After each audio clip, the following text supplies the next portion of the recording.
Merci Seigneur. Alors, c'est toujours un privilège de pouvoir parler pour le Seigneur. C'est une grâce et un honneur que je ne mérite pas. Alors, nous allons commencer en ouvrant nos livres dans Zacharie 8, dans les livres de Zacharie.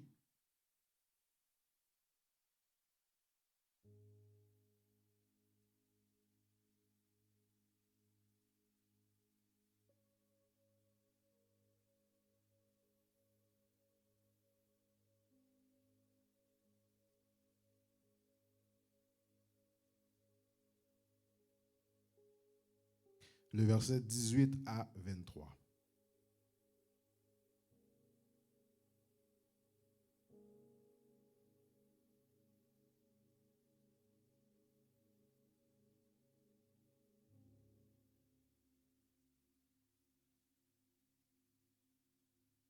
Zacharie 8, le verset 18 à 23. Zacharie se trouve après Agé. Amen.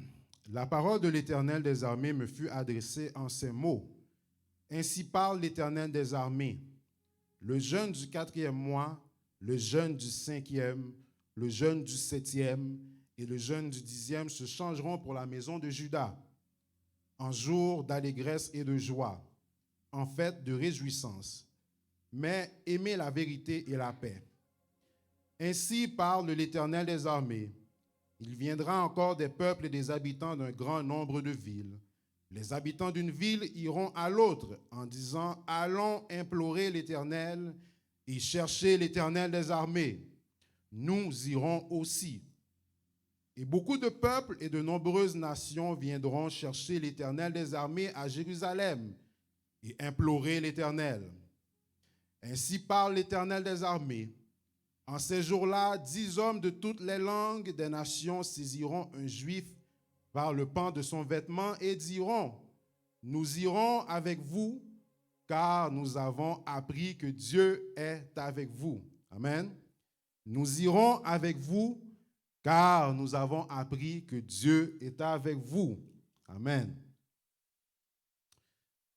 Alors, si nous devions donner un titre à le message aujourd'hui, c'est un petit peu long, mais en 2023, l'évangile se résume en une phrase. Jésus revient bientôt. Amen.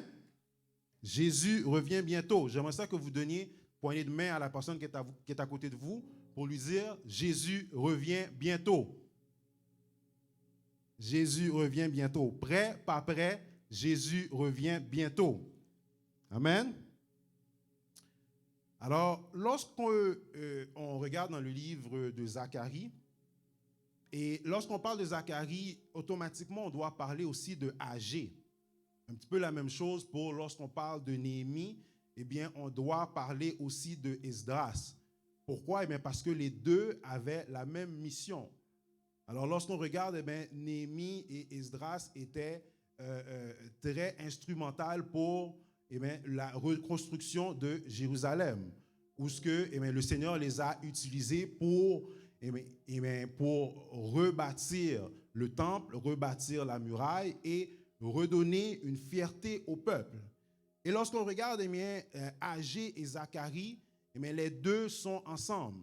Lorsqu'on regarde, lorsqu'on étudie la parole, eh bien, on voit à ce moment-là que le peuple était dans un moment un peu de désolation, un moment où tout le monde occupait leurs propres choses, tout le monde occupait leurs propres affaires et délaissait les choses de Dieu. Et c'est pour ça qu'à un moment donné, dans le livre de Néhémie, eh bien, Néhémie mentionne à ce moment-là qu'on doit, que le peuple doit se soucier des affaires de Dieu. Pourquoi? Eh bien, parce qu'à ce moment-là, dans le temps où ce que agissaient eh bien, Agé et Zacharie, eh bien, le travail du Seigneur était laissé pour compte. Tout le monde eh bien, occupait leurs propres choses, tout le monde eh bien, travaillait, construisait leur maison, faisait qu'est-ce qu'il devait faire. Et dans le livre de Agé, et je suis sûr que beaucoup d'entre vous, vous avez entendu des prédications là-dessus, ce que le Seigneur dit, eh bien, qu'il a soufflé sur tout le travail qui était dur qu'ils ont fait. Le peuple se souciait plus de son bien-être à lui que des affaires de Dieu. Et Dieu, ce qu'il a fait, étant donné que le peuple ne se souciait pas de ses affaires, le Seigneur a soufflé sur tout ce qu'il faisait. Et c'est pour ça, on parle de travailler en vain. Alors, ils ne se souciaient pas des affaires de Dieu, et en ne se souciant pas des affaires de Dieu, leurs propres affaires à eux autres n'ont pas prospéré. Et c'est à ce moment que le Seigneur suscite Agé pour expliquer au peuple cette affaire, pour expliquer au peuple, voilà pourquoi que vous travaillez fort, mais que vous ne possédez rien.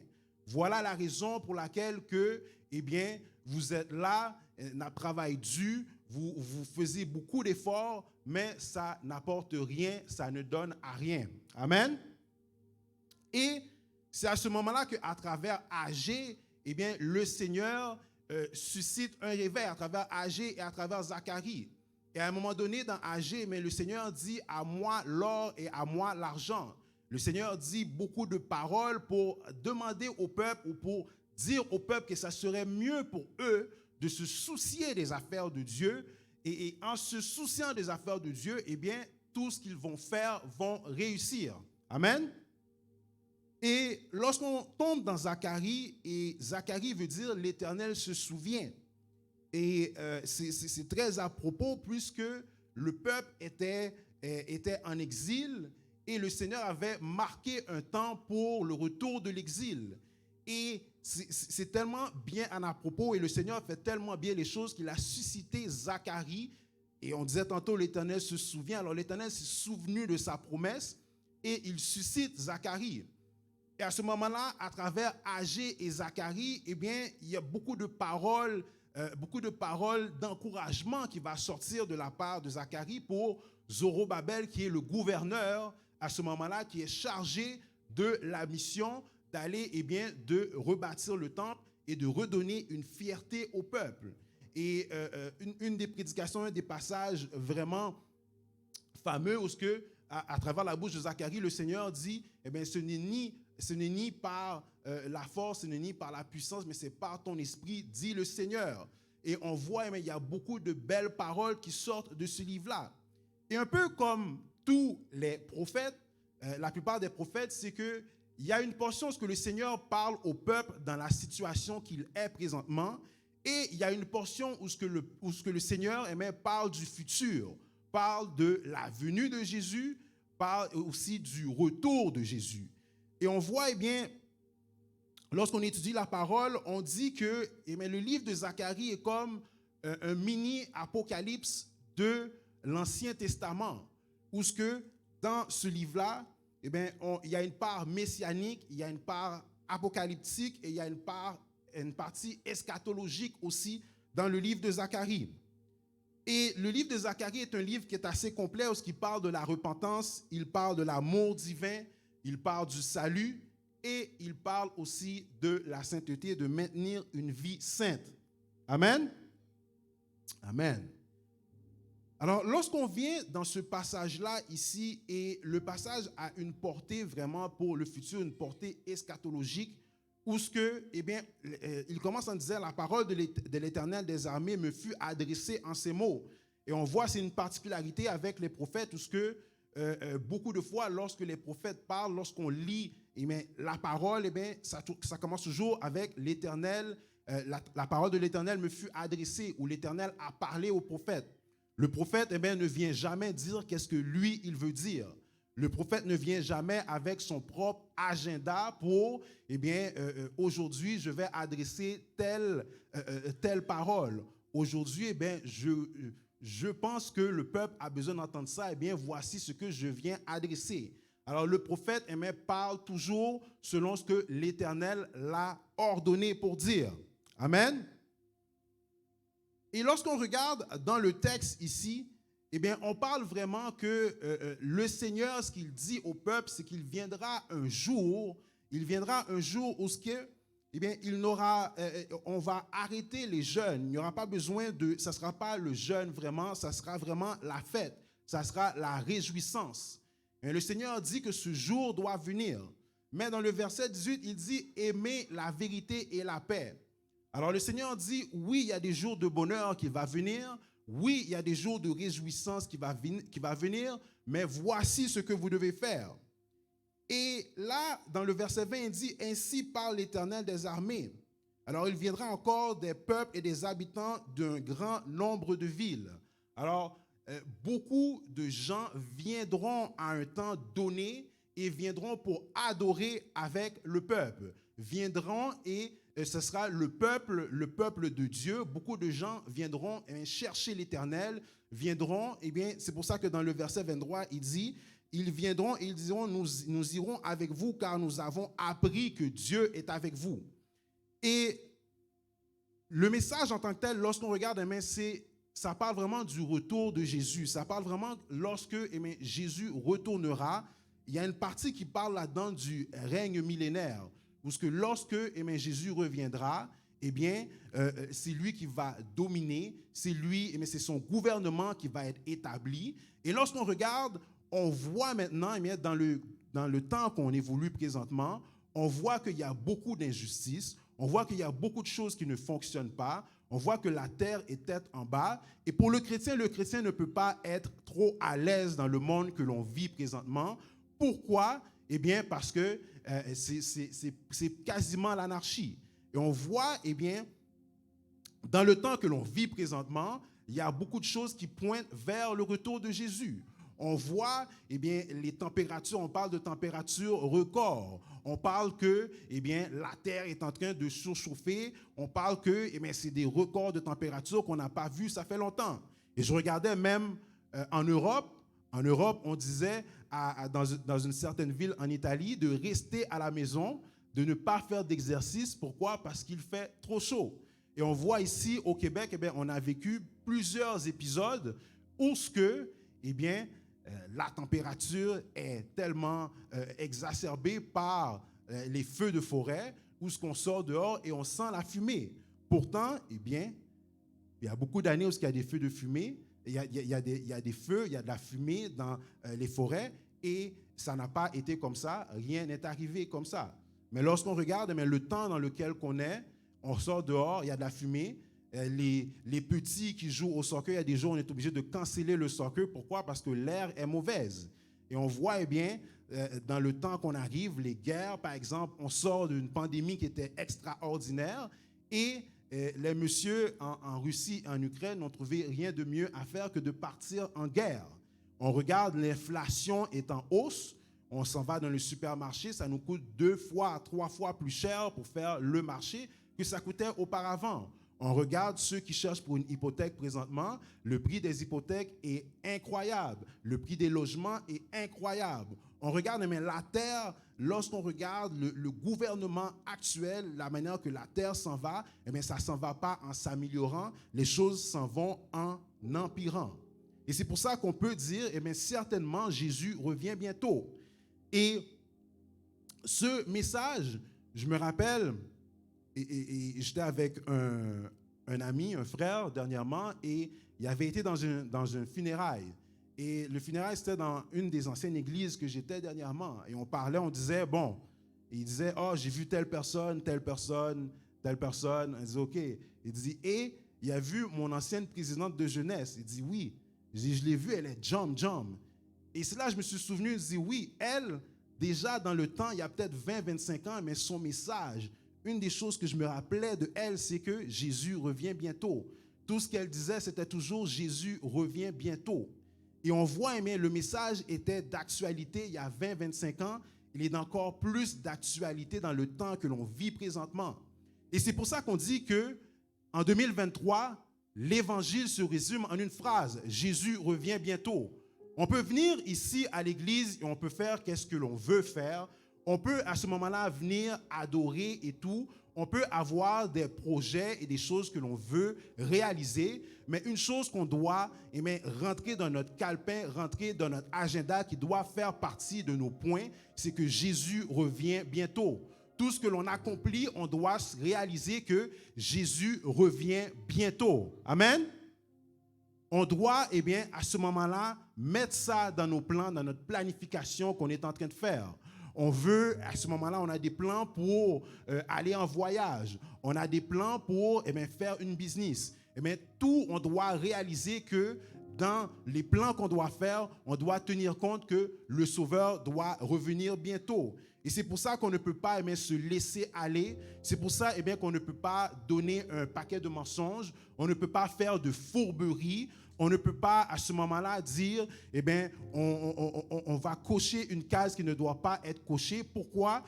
Parce que Jésus revient bientôt. Amen.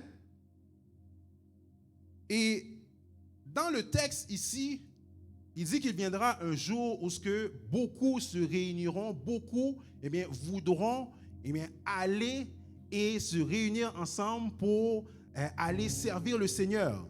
Il dit ici que en ces jours-là, 10 hommes de toutes les langues des nations saisiront un juif par le pan de son vêtement.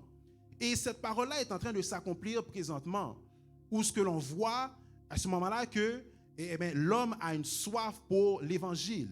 On voit que, il y a des gens que l'on connaît depuis longtemps, très longtemps, ils ont une soif pour se rapprocher du Seigneur.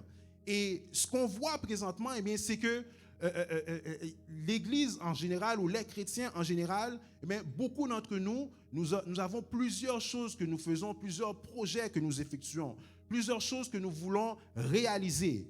Et dans ces choses qu'on veut réaliser, parfois, on oublie dans notre esprit que nous sommes sur cette terre pour accomplir ce que le Seigneur veut accomplir. Nous sommes sur cette terre pour louer le Seigneur, pour faire la volonté du Seigneur. Et lorsque ça arrive, on ne peut pas être des gens que les autres vont suivre. On ne peut pas être des gens que un inconverti ou quelqu'un qui cherche à trouver un endroit pour adorer le Seigneur, on ne peut pas être cette personne qui va les accompagner. Pourquoi?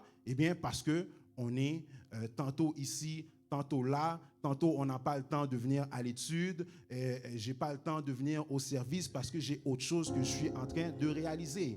Et à ce moment-là, on passe complètement à côté de notre mission, on passe complètement à côté de qu'est-ce que le Seigneur a pourvu pour nous. Mais c'est la raison pour laquelle on dit Jésus revient bientôt et il y a un réveil qui s'en vient et le réveil doit se faire quand même si on le veut ou pas.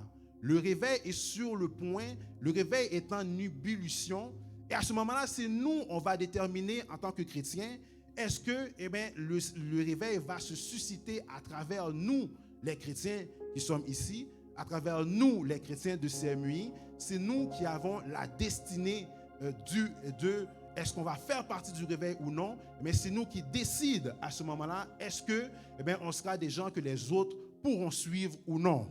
Amen.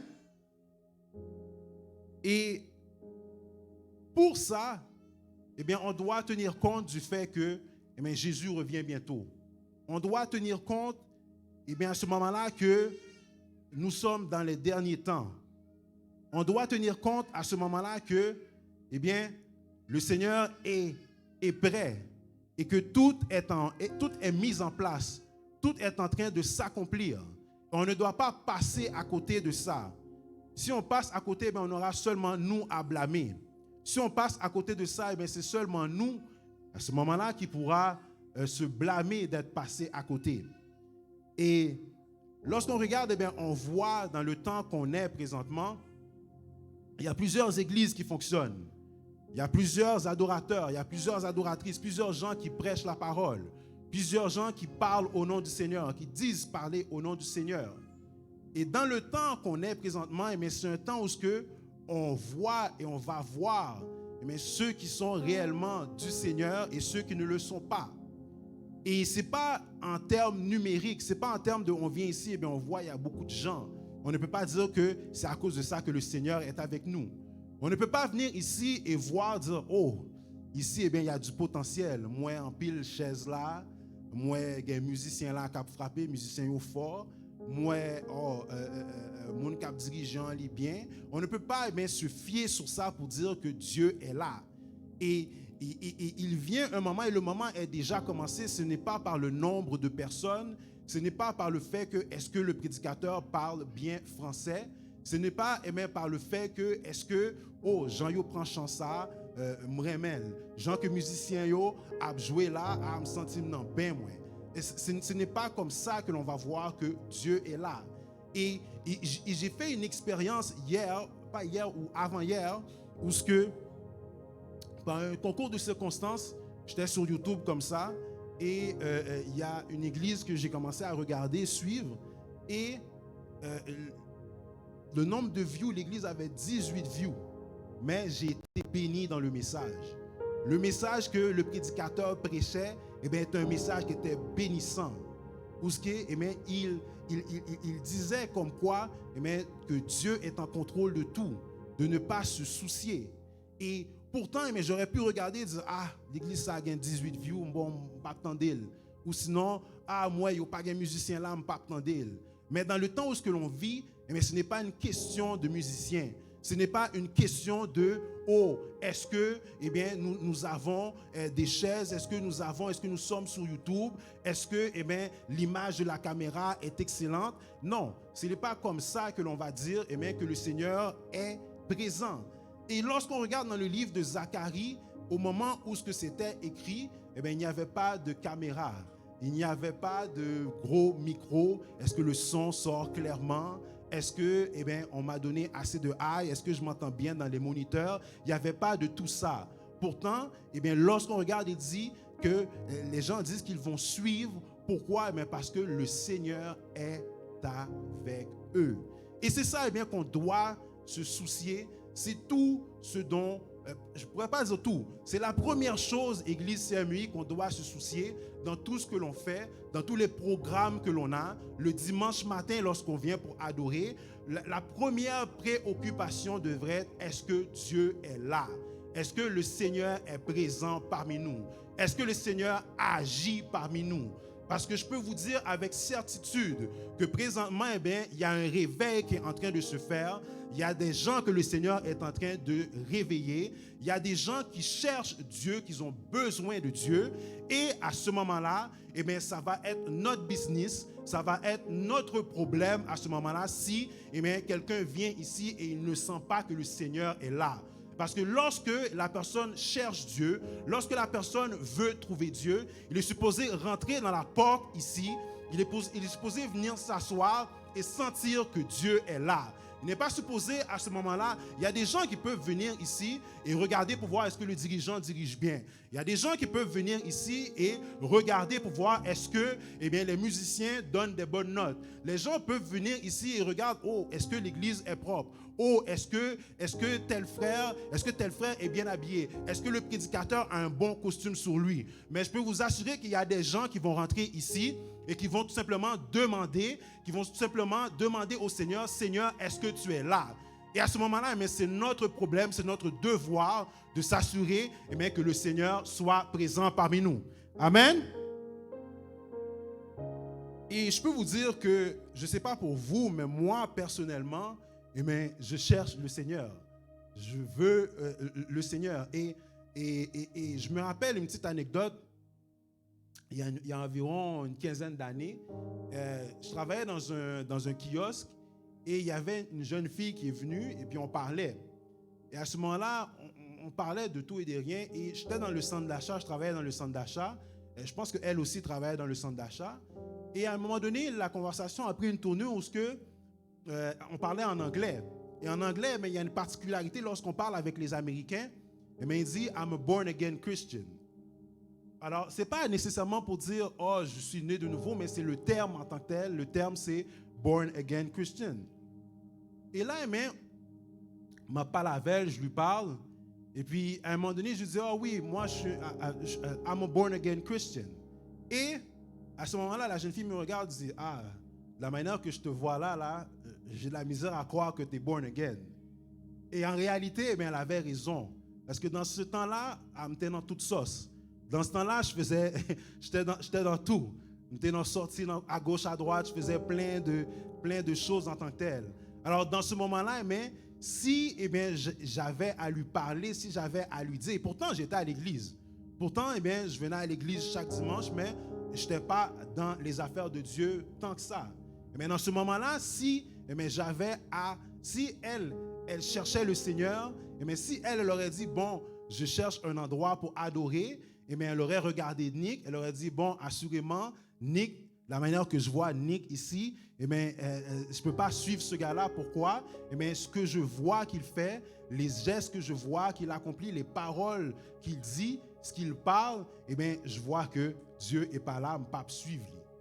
Et c'est ça, dans le passage ici qui explique, c'est que il viendra un moment où des gens vont vouloir nous suivre. Pourquoi? Ils vont avoir la certitude que Dieu est avec nous.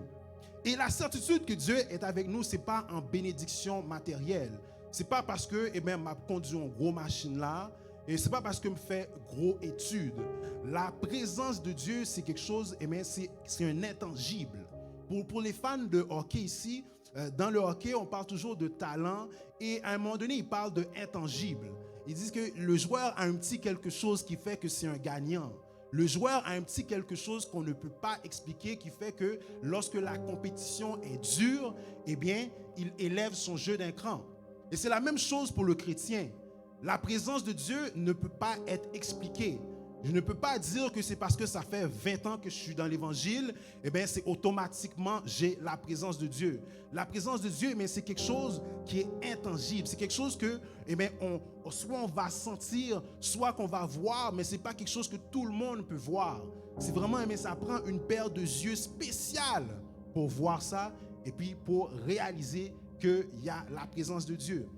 Et en cherchant le Seigneur, et la raison pour laquelle que je vous dis que cette parole est en train de s'accomplir présentement, c'est que présentement, lorsque je regarde, je suis avec des amis, je suis avec un de mes amis, on dit, bon, il faut qu'on fasse un voyage, il faut aller tel côté pour nous adorer.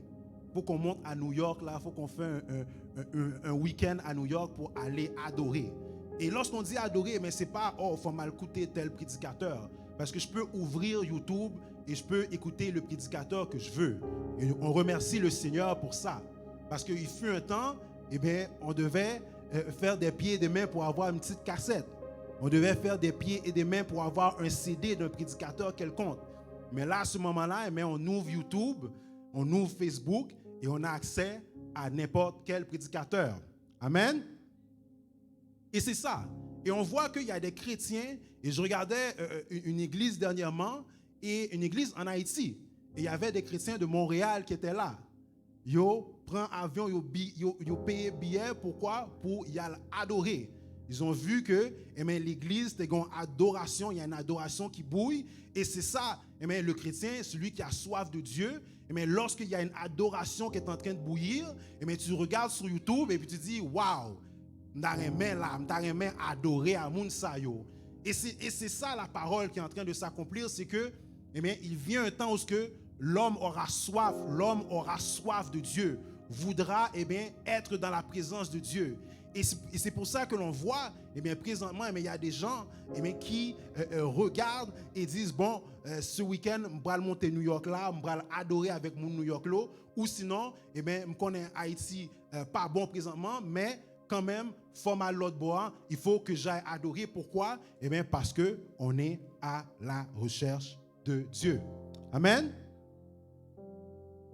Et une chose que l'on voit dans le livre de Zacharie et dans le livre de Agé, il y a un thème qu'on a parlé tantôt, c'est le thème de la repentance. Et la repentance, lorsqu'on parle de Jésus revient bientôt, la repentance est attachée avec ça. On ne peut pas dire que Jésus revient bientôt ou le royaume des cieux est proche sans parler de repentance. Amen. Bon, je vois qu'il n'y a pas d'amen. Bon, c'est pas grave, non? Je vais quand même dire qu'est-ce que le Seigneur a prévu pour son peuple. Et lorsque j'avais ce thème-là, il y avait la portion de la repentance. Je demandais au Seigneur parce que je suis toujours en train de me poser des questions lorsque on me donne l'opportunité de parler pour le Seigneur. Je ne veux pas venir raconter n'importe quoi. Je ne veux pas venir parler de moi ou dire mes idéologies, qu'est-ce que je pense. Lorsque je viens pour parler pour le Seigneur, ce que je veux, c'est dire exactement ce que le Seigneur a pour son peuple. Et lorsque le thème de la repentance est venu, dans la même semaine, le pasteur a annoncé comme quoi que le thème de l'étude était la repentance. Amen. Et le Seigneur même a monté dans plusieurs autres aspects aussi que c'est un thème qu'il voulait qu'on aborde. Alors la repentance, on a vu plusieurs définitions et ça, pour avoir toutes les définitions, il faudra venir à l'étude biblique le mercredi à 19h. Amen. Good. Et bien, une des définitions, c'est que lorsqu'il y a repentance, et bien, c'est un profond regret. C'est un profond regret, et bien, dans l'état qu'on était, dans l'état qu'on évoluait ensemble, et on a un profond regret pour qu'est-ce qu'on faisait auparavant. Lorsque eh bien, il y a la repentance, eh bien, on ne peut pas à ce moment-là regarder dans l'état qu'on était et dire et sourire et être bien.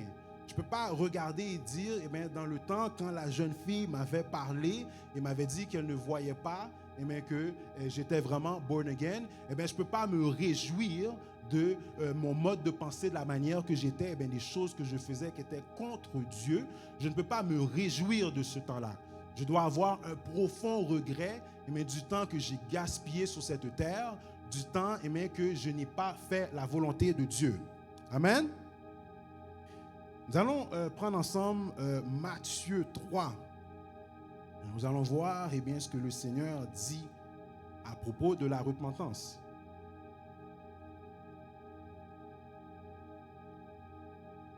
Matthieu 3, verset 1er. Alors, je vais faire la lecture pour vous. Alors, vous connaissez mon style. Lorsque je suis ici, ça ne me dérange pas de faire de la lecture.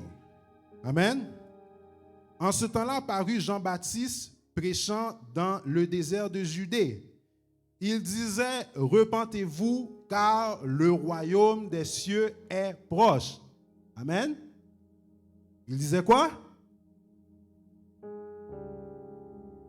Amen.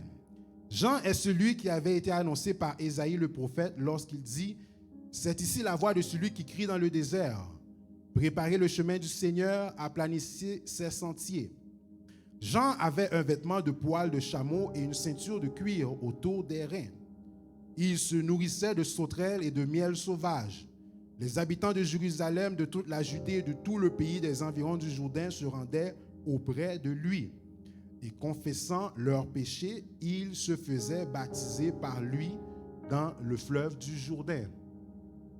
Alors on voit ici, lorsqu'on dit Jésus revient bientôt, le message de ce message-là du retour de Jésus doit être assorti de la repentance. Et c'est un thème où on est très frileux, où c'est comme la loi du marché ou la loi du client, où très peu de gens veulent entendre parler de repentance et très peu de gens veulent prêcher la repentance, veulent parler de la repentance. C'est comme si on est rendu dans un clientélisme où le client est roi, le client a raison. Moi-même,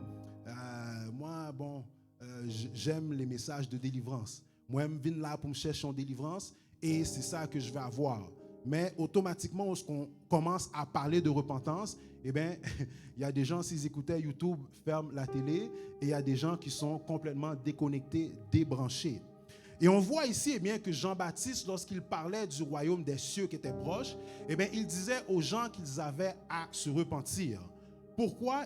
Dans le royaume du Seigneur, il n'entrera ni rien de souillé. Alors nous devons nous assurer de toujours se repentir. Et une des choses, des fois, lorsqu'on regarde, nous, les chrétiens qui sommes à l'église de longue date, c'est comme si on fait fi de la repentance. C'est comme si pour nous, le message de la repentance ne nous atteint pas. C'est comme si nous, on est saints déjà, nous pas jamais péché. Pourtant, la parole dit, car tous ont péché et sont privés de la gloire de Dieu. Et nous, nous péchons encore, même si nous sommes sauvés, il nous arrive parfois de pécher. Et c'est pour ça que le message est très à propos, le message de la repentance, le message d'un profond regret pour les choses que l'on fait ou que l'on a fait et qui n'étaient pas bons. Et on voit ici Jean-Baptiste était celui qui préparait le chemin pour le Seigneur. Et on dit de Jean-Baptiste, il était vêtu de vêtements de poil de chameau et une ceinture de cuir et de reins, à ses reins. Et on voit à ce moment-là, mais la Bible prend soin de mentionner l'état de Jean-Baptiste. Et c'est pour ça que nous, on doit faire attention lorsque on vient à l'église et lorsque on veut, on aime ça, l'église bien ordonnée. On aime ça lorsque tout le monde chante en chœur. On aime ça, lorsque les musiciens jouent bien. Il faut faire attention pour pas que ce que l'on regarde avec nos yeux nous font passer à côté du message. On doit s'assurer de prendre le message, de regarder, est-ce que Mounsa, est-ce que me prend centre, bon Dieu, est-ce que Dieu est là? Est-ce que le Seigneur est présent dans cette assemblée? Et c'est à ce moment-là que on rentre dans le droit chemin. C'est à ce moment-là qu'on se dirige vraiment là où ce que le Seigneur veut. Et lorsqu'on regarde, Jean-Baptiste disait plusieurs choses. Il disait que nous devons nous repentir. Et dans le verset 7, il dit, mais voyant venir à son baptême beaucoup de pharisiens et de sadducéens, il leur dit, race de vipères qui vous a appris à fuir la colère à venir, produisez donc du fruit de la repentance.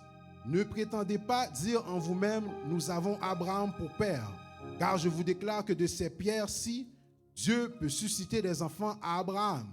Déjà la cognée est mise à la racine des arbres. Tout arbre donc qui ne produit pas de bons fruits sera coupé et jeté au feu. Moi, je vous baptise d'eau pour vous amener à la repentance, mais celui qui vient après moi est plus puissant que moi. Je ne suis pas digne de porter ses souliers. Lui, il vous baptisera de Saint-Esprit et de feu.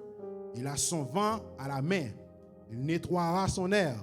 Il amassera son blé et dans le grenier. Mais il brûlera la paille dans le feu qui ne s'éteint point. Alors on voit que il y avait les Sadducéens, il y avait les pharisiens, ceux qui connaissent la parole, ceux qui connaissent très bien la parole, ils venaient pas pour le baptême, mais ils venaient tout simplement pour observer. Ils venaient dans un autre but que la repentance avec le reste du peuple. Et lorsqu'on regarde, les gens qui venaient à la repentance n'étaient pas des païens, c'était des juifs, c'était des gens qui connaissaient la parole, qui avaient la connaissance de la parole. Mais quand même, ils venaient pour le baptême, ils venaient à la repentance. Et on voyait que eux autres, à ce moment-là, les Sadducéens et les pharisiens ne venaient pas à la repentance, ils avaient le cœur dur, ils étaient incrédules. Eh bien, Jean-Baptiste a parlé très durement avec eux autres. Et nous, dans le temps que l'on vit présentement, le chrétien a horreur qu'on parle durement. Mais lorsque le prédicateur élève la voix, il y a un problème. Lorsqu'un frère ou une sœur donne une exhortation, c'est comme si les chrétiens prêtent pour goumer. Les chrétiens n'ont pas de droit par la velle. Mais lorsqu'on regarde, on voit ici, la parole était très dure. Pourquoi? Parce que Jean-Baptiste parlait au nom du Seigneur, il parlait pour aplanir le chemin et on avait des gens ici qui ne recevaient pas la parole. Non seulement ne recevaient pas la parole, et pour eux, c'est comme s'il n'y a pas de repentance à avoir. Et ça arrive des fois où mon l'a parlé, le prédicateur a parlé, et puis ça, c'est pas pour moi. Ce message-là n'est pas pour moi. Mais gloire à Dieu, aujourd'hui, le message, lorsqu'on dit Jésus revient bientôt, est un message universel. Peu importe, lorsque j'aurai terminé, mon message, le message que le Seigneur m'a donné, le message a été véhiculé. Jésus revient bientôt. Amen. Et lorsqu'on dit que Jésus revient bientôt, on doit tenir ça en tête et il doit avoir la repentance. Le message non seulement de la repentance doit être prêché, mais le message aussi doit être reçu. Et béni soient ceux qui reçoivent le message de la repentance et qui l'appliquent. Et lorsqu'on applique le message de la repentance, on doit produire le fruit digne de la repentance. Mais qu'est-ce que le fruit digne de la repentance? C'est, qu'est-ce que je vous expliquais tantôt? Lorsque je disais à la jeune fille que I'm a born again Christian, le problème qu'il y avait là-dedans, c'est que je n'avais pas les fruits pour montrer. Je n'avais pas les œuvres pour montrer comme quoi que, oui, je suis né de nouveau. Le chrétien, lorsqu'il croit dans ce message-là, le message de Jésus revient bientôt, lorsque cette réalité-là fait partie de sa vie, lorsqu'il reçoit le message de la repentance, il doit produire les fruits dignes de la repentance. Que je connaisse ma parole est une chose. Que je vienne à l'étude biblique est une chose. Que je vienne dans les programmes de jeûne, c'est une chose. Mais dans mon application de la parole, ça, c'est une autre chose. Je ne peux pas prétendre que lorsque le Seigneur appellera son Église, je vais aller si je ne mets pas la parole en application. Et c'est pour ça qu'il y a un verset dans 1 Jean 3, verset 8, où l'apôtre dit « Petits enfants, n'aimez point en parole ». Pourquoi? Parce qu'il doit avoir l'action. Je peux dire je t'aime, je peux dire moi remets, mais il faut avoir les actions. Et il faut que le chrétien qui a la foi, qui sait que Jésus revient bientôt, et le chrétien qui est régénéré, qui est né de nouveau, il doit produire ces fruits-là. Il doit produire, lorsqu'il y a la repentance, il doit produire les fruits de la repentance. Si quelqu'un me fait mal ou me fait quelque chose, et à ce moment-là, je dis, je t'ai pardonné, je dois montrer effectivement que j'ai pardonné la personne. Si, dès qu'on fait un pile bail qui n'est pas bon, j'avais vraiment une mauvaise manière de penser, à ce moment-là, je dois changer. Et je me rappelle, quand j'étais jeune, ou il y a quelques années ou plusieurs années de cela, j'aimais écouter la musique mondaine, la musique séculière. Malgré me faire dans l'évangile, je passais au moins, je dois estimer 2-3 heures de temps à écouter du bon rap lourd. Et une anecdote là-dessus, pour montrer à quel point que les parents doivent faire leur job, je me rappelais à un moment donné, je venais d'acheter 2 cassettes. Dans ce temps-là, peut-être on était dans les années 2000. Il y avait le premier, c'était, je pense que c'est l'album de Eminem, Marshall Mathers LP. Et il y avait un album aussi d'un artiste qui s'appelle ODB, Old Dirty Bastard. Déjà là, on voit que c'est un nom qui est chargé avec problème. Et je me rappelle, j'étais dans la maison. Là, ça me pot de contre moi, j'étais chez mes parents. Et j'étais en train d'écouter la musique. Parce que mon père ne voulait pas que j'écoute la musique. Et moi, je suis en train d'écouter la musique et tout d'un coup, mon père est arrivé. Il a pris les cassettes, il a écrasé les cassettes. Il les a brisées complètement. Pourquoi? Parce que lui, il disait, dans sa maison, c'est seulement de la musique chrétienne qui passe. Et il a brisé la cassette. Et un de mes artistes préférés qui s'appelait Old Dirty Bastard, déjà le nom a un problème. Pourtant, le nom déjà, la connotation du nom a un problème, mais c'était un artiste qui était très mainstream. C'était un artiste que vendait plus d'1 million d'albums, qui était très populaire. Même dans les nouvelles, il passait dans les nouvelles, il avait des entrevues. Et moi, je consommais ça pendant 2-3 heures. À chaque jour, j'étais imprégné de ça. Et lorsque je regarde, la repentance, c'est d'avoir un profond regret. Et lorsque je regarde ce temps-là, je regrette tout le temps que j'écoutais cette musique-là, parce que pourquoi? Cette musique-là, ça souille ton esprit. Cette musique-là te fait penser des choses dégueulasses. Ils mettent des vieux concepts dans ta tête où lorsque tu écoutes cette musique-là, tu ne peux pas chanter un « j'ai soif de ta présence ». Ce n'est pas ça qui va monter dans ta tête. Tu ne peux pas dire « en Christ seul est mon espérance ». Ce n'est pas ça qui va venir dans ta tête. C'est des pensées dégueulasses, c'est des vieilles paroles dégueulasses qui vont monter dans ta tête. Et c'est pour ça, je peux vous dire que lorsqu'on écoute la musique séculière, ça joue dans notre esprit. Et ce n'est pas des bonnes choses qui vont monter.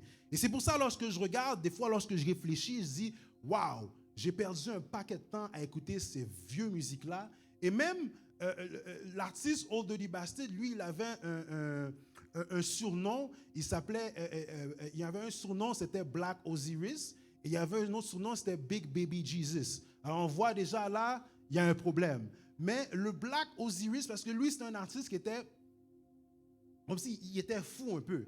Comme si c'était un mec qui était fou. Et dernièrement, en lisant ma parole, en lisant dans Exode, lorsque Moïse va délivrer le peuple, dans les 10 principautés que l'Égypte servait, il y avait la principauté Osiris. On voit que lui, à ce moment-là, un de ses surnoms, c'est le surnom d'une principauté. Et ce n'est pas un hasard que cet artiste-là était troublé. Ce n'est pas un hasard que cet artiste-là est un artiste qui consommait beaucoup de drogue et qui parlait de beaucoup d'affaires bizarres. Pourquoi? Parce que monsieur était chargé à diable. Amen? Et c'est pour ça que nous, les chrétiens, lorsque on dit que Jésus revient bientôt, il doit y avoir la repentance. Et en ayant la repentance, on doit produire les fruits de la repentance. eh bien, ça doit être visible, ça doit être exercé. Et lorsqu'on regarde aussi dans Jacques, eh bien, dans Jacques 2, du verset 14 à 26, et moi, mon abgad est vraiment bizarre, il ne me reste plus beaucoup de temps. Alors, dans Jacques 2, verset 14 à 26, vous ferez la lecture. Eh bien, à un moment donné, il dit comme quoi que la foi sans les œuvres est inutile. Alors, je peux venir ici, venir me chanter avec nous, m'adorer, je peux venir ici prêcher, mais si on n'est pas capable de voir dans la prédication l'application de cette prédication, si on n'est pas capable de voir, on n'est pas capable, si tu viens chez moi, eh bien, tu vois que je traite ma femme n'importe comment, je me parle l'aide à Timounio, quand j'ai des conversations, c'est des conversations tête en bas, eh bien, dans ce cas-là, eh bien, je ne produis pas les fruits dignes de la repentance. Si eh bien, tu viens chez moi et puis je suis encore en train d'écouter la musique séculière, eh bien, ce n'est pas les fruits dignes de la repentance. Pourquoi? Eh bien, une fois que j'ai changé, une fois que je me suis repenti, eh bien, on doit voir ces fruits-là. Eh bien, je ne peux pas arriver ici et puis voir des jeunes eh bien, qui écoutent la musique séculière et puis pour m'abdier, oh non, pas de problème là-dedans, on dit musique comme ça, oh non, c'est correct, il n'y a pas de problème. Non, je dois dénoncer cette affaire-là et je dois dire à ce moment-là, eh bien, regarde, moi, eh bien, lorsque j'avais ton âge, voici, j'écoutais cette musique-là, mais dans quel problème limité, voici comment que j'étais. Je dois avoir ces fruits-là.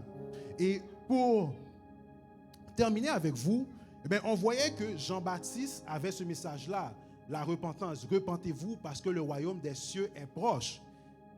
Et lorsqu'on regarde dans Matthieu 4, à partir du verset 1er, on voit que le Seigneur Jésus, après les 40 jours de jeûne qu'il a fait, mais le diable est venu le tenter. Alors, le diable a fait un paquet de routes avec elle, offrit un paquet de bagailles. Et le diable est venu le tenter. Et je vais lire pour vous ici, à partir du verset 12. Après la tentation, Jésus, ayant appris que Jean avait été livré, se retira dans la Galilée. Il quitta Nazareth et vint demeurer à Capernaum, situé près de la mer, dans les territoires de Zabulon et de Nephtali, afin que s'accomplisse ce qui avait été annoncé par Ésaïe le prophète. Le peuple de Zabulon et de Nephtali, de la contrée voisine de la mer, du pays au-delà du Jourdain et de la Galilée des gentils. Ce peuple assis dans les ténèbres a vu une grande lumière. Et sur ceux qui étaient assis dans la région et l'ombre de la mort, la lumière s'est levée. Verset 17. Dès ce moment, Jésus commença à prêcher et à dire, « Repentez-vous, car le royaume des cieux est proche. » Amen. Alors on voit ici, eh bien, lorsqu'on parle de Jésus revient, lorsqu'on a ce message-là, lorsqu'on véhicule le message, que selon ce que l'on voit, San Absentia, le retour de Jésus est imminent. Lorsqu'on regarde eh bien, la manière que le monde est dirigé, et moi, eh bien, dans mon cœur, je peux vous dire que dans mes pensées, j'attends le retour de Jésus. J'attends le règne millénaire. Parce que ce qui se passe dans ce monde, la manière que ce monde est dirigé, eh bien, ça donne la nausée. C'est dégueulasse. Mais je sais que dans le règne millénaire, lorsque le gouvernement de Jésus sera établi, eh bien, ce gouvernement-là, ça va nous montrer comment que, eh bien, un bon gouvernement fonctionne. Mais comment que l'amour, la justice, comment que la sainteté peuvent cohabiter, comment que eh bien, les choses peuvent bien aller. Et lorsqu'on regarde, eh bien, Jean-Baptiste venait avec un message de « Repentez-vous car le royaume des cieux est proche ». Et on voit que, eh bien, que Jésus avait le même message.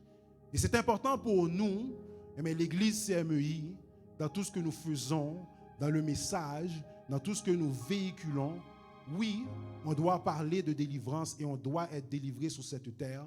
Oui, il faut nous posséder belles bagailles et il faut eh bien, qu'on ait des belles voitures, il faut qu'on ait une belle maison, il faut qu'on fasse des études. Mais une chose est certaine, dans tous les messages qu'on véhicule, eh bien, ce message-là, repentez-vous, car le royaume des cieux est proche. Ce message-là doit aussi être véhiculé. Et ce message-là doit se sentir à travers nous. Et lorsque ce message-là sera senti à travers nous, eh bien, il y aura d'autres personnes qui vont à ce moment-là nous croiser et dire, eh bien, moi, je viens adorer avec toi parce que je sens que Dieu est là. Je sens que le Seigneur est là. Et ce n'est pas une question du prédicateur, ce n'est pas une question du pasteur, ce n'est pas une question des chantres, mais c'est tous les gens, tous les membres de l'Église, tous les gens qui sont là. Eh bien, on doit sentir que Dieu est là. Courbons nos fronts pour la prière. Seigneur, merci pour ton amour, merci pour ta grâce. Merci pour le message que tu avais aujourd'hui pour nous, Seigneur. Seigneur, mais nous réalisons beaucoup de choses, nous avons beaucoup de rêves, beaucoup de choses que nous voulons faire dans cette vie, Seigneur.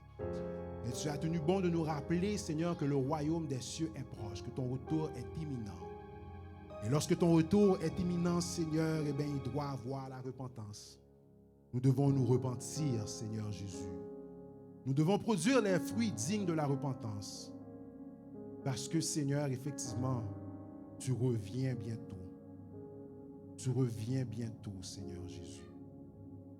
Que chacun de nous puissions nous rappeler de ça constamment.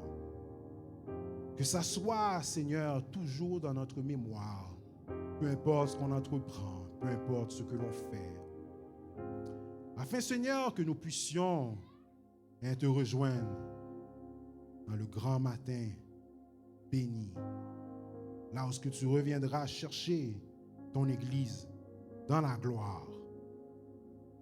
Nous te remercions, Seigneur, pour cette promesse qui s'accomplira, Seigneur. Et nous disons, Seigneur, que oui, Seigneur Jésus, que ton règne vienne. Oui, Seigneur Jésus, nous attendons ton retour. Que ton nom soit glorifié et exalté. Et que nous puissions continuer, Seigneur Jésus, à prêcher ce message, à véhiculer ce message. Et tu reviens bientôt. Merci, Seigneur Jésus. Que ton nom soit béni. Et que ton Église puisse triompher et aller te rejoindre dans la gloire. Au nom de Jésus. Amen. Nous allons passer au Jack Lombard dans la bénédiction.